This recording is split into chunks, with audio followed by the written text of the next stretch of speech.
গত এক বছরে দেশে গরু ও ছাগল সহ গবাদি পশুর সংখ্যা উল্লেখযোগ্য হারে বেড়েছে। তবে সবচেয়ে বেশি বেড়েছে গরু এবং ছাগলের সংখ্যা। এর মধ্যে এক বছরের ব্যবধানে গরুর সংখ্যা বেড়েছে ৫,১২,২৮৬টি এবং ছাগলের সংখ্যা বেড়েছে ১৫,৪৪,২৩১টি।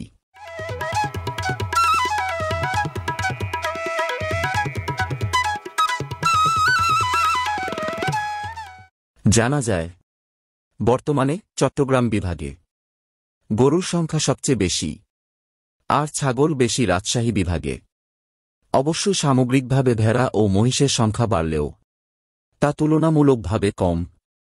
অন্যদিকে গরু ও ছাগল সহ সব ধরনের গবাদি পশুর সংখ্যা বৃদ্ধি পাওয়ায় আসন্ন কুরবানির ঈদে কুরবানিযোগ্য পশুর কোনো প্রকার সংকট হবে না। অভ্যন্তরীণ পশু দিয়েই কুরবানির শতভাগ চাহিদা মেটানো যাবে। তাই এবার কুরবানি দেওয়ার জন্য বাইরের দেশ থেকে পশু আমদানির কোনো দরকার পড়বে না।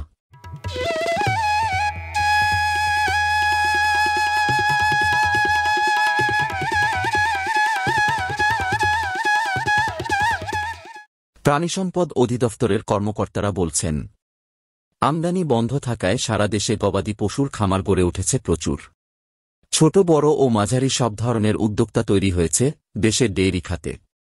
বর্তমানে দেশে ১৭ লাখেরও বেশি ডেইরি খামার রয়েছে। এছাড়া ছাগল, ভেড়া ও গারলের খামারের সংখ্যাও বেড়েছে, যার ফলে গবাদি পশুর উৎপাদন বিগত কয়েক বছর থেকেই বাড়ছে।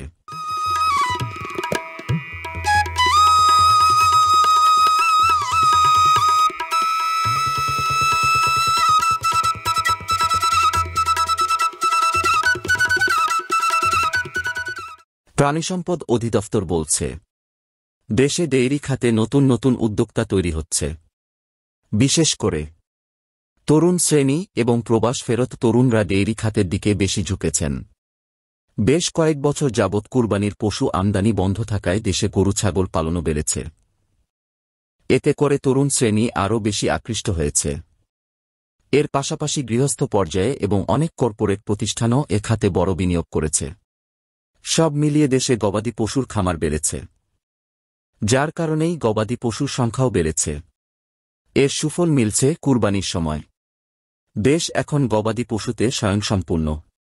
কুরবানির সময় পশুর কোনো সংকট হবে না, বরং কুরবানি দেওয়ার পরও ২৫ থেকে ২৭ লাখ পশু উদ্বৃত্ত থাকতে পারে।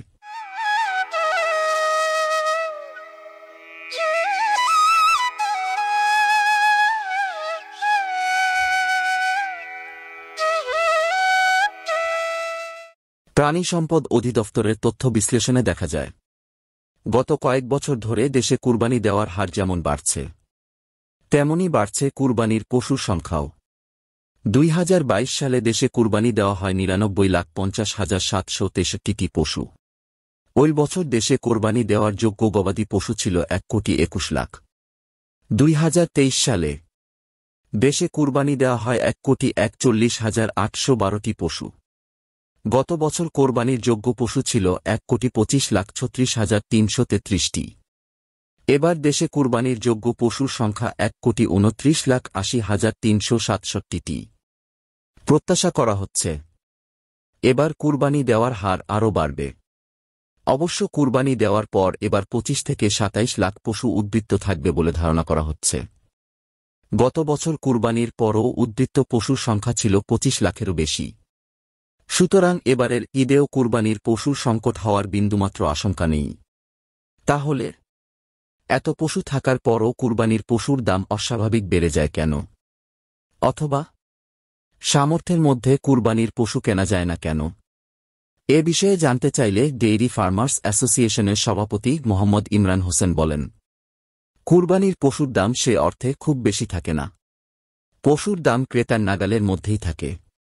গোখাদ্যের দাম অস্বাভাবিক বৃদ্ধি পাওয়ায় পশুপালনের ব্যয় বেড়েছে খামারিদের। এর প্রভাব কুরবানির পশুর উপর গিয়ে পড়ে। গোখাদ্যের দাম এত বৃদ্ধি না পেলে হয়তো আরও কিছুটা কম দামে কুরবানির পশু কিনতে পারতেন ক্রেতারা। তবে এবার যেহেতু দেশে কুরবানিযোগ্য পশুর যোগান অনেক বেশি হবে, তাই আসন্ন ঈদে পশুর দাম ক্রেতার নাগালের মধ্যেই থাকবে বলে আমি মনে করি।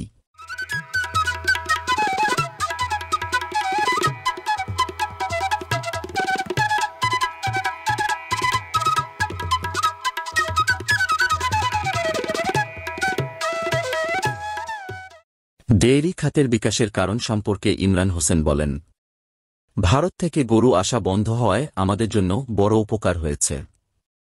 একটা সময় দেখা যেত কুরবানির ঈদের সময় এলে সীমান্ত পথ দিয়ে দলে দলে গরু আসত দেশে। এখন আর সে দৃশ্য দেখা যায় না। কারণ ভারত সরকার 2015 সালে বাংলাদেশে গরু রফতানি বন্ধ করেছে।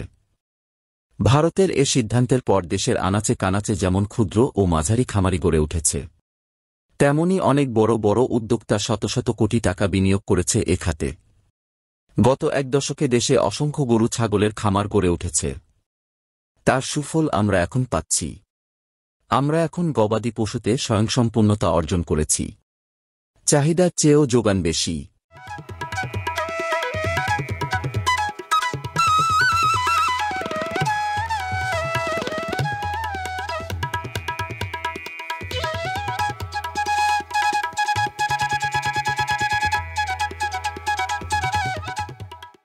প্রাণিসম্পদ অধিদপ্তরের তথ্যে দেখা যায়, এবার কুরবানিযোগ্য পশুর সংখ্যা 1,29,80,367টি। এর মধ্যে গরুর সংখ্যা 52,684,000টি, মহিষের সংখ্যা 1,60,032টি, ছাগল 68,50,058টি, ভেড়া 7,67,743টি। এছাড়া উট, দুম্বা এবং গারল রয়েছে 1,850টি।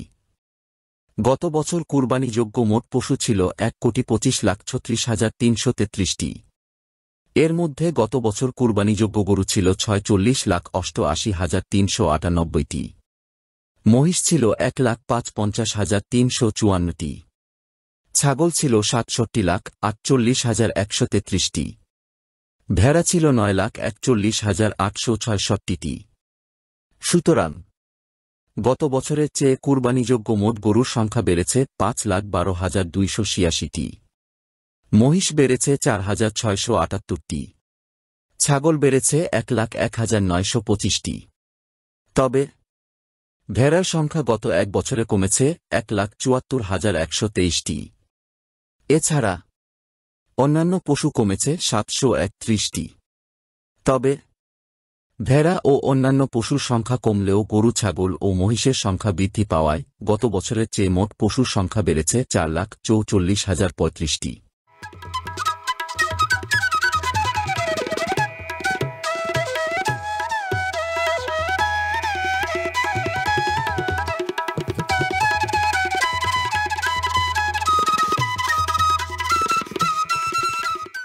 গরু বেশি চট্টগ্রামে আর ছাগল বেশি রাজশাহীতে। বর্তমানে দেশে কুরবানিযোগ্য যত পশু রয়েছে এর মধ্যে গরু বেশি রয়েছে চট্টগ্রাম বিভাগে এবং ছাগল বেশি আছে রাজশাহী বিভাগে। বিভাগ ভিত্তিক তথ্য বিশ্লেষণে দেখা যাচ্ছে, কুরবানিযোগ্য পশুর মধ্যে এবছর ঢাকা বিভাগে গরু রয়েছে 6,36,205টি, চট্টগ্রাম বিভাগে সর্বোচ্চ 12,26,952টি, রাজশাহী বিভাগে 12,22,401টি, খুলনা বিভাগে 5,62,344টি, বরিশাল বিভাগে 3,16,623টি, সিলেট বিভাগে 2,20,658টি, রংপুর বিভাগে 7,45,298টি ও ময়মনসিংহ বিভাগে 2,70,203টি।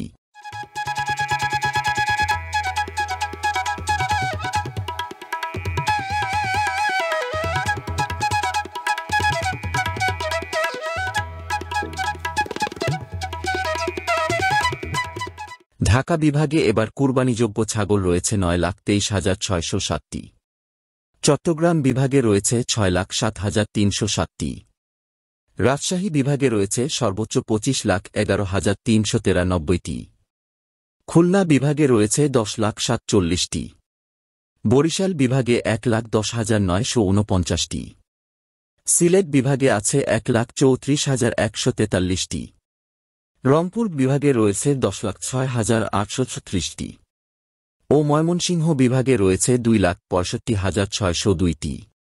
আর ঢাকা বিভাগে মহিষ রয়েছে 6,277টি, চট্টগ্রাম বিভাগে রয়েছে 1,03,997টি, রাজশাহী বিভাগে 21,106টি, খুলনা বিভাগে 6,654টি, বরিশাল বিভাগে ৯,৭৯২টি, সিলেট বিভাগে ৪,৫৩৩টি, রংপুর বিভাগে ৩,০৮০টি ও ময়মনসিংহ বিভাগে মহিষ রয়েছে ৪,৫৯৩টি।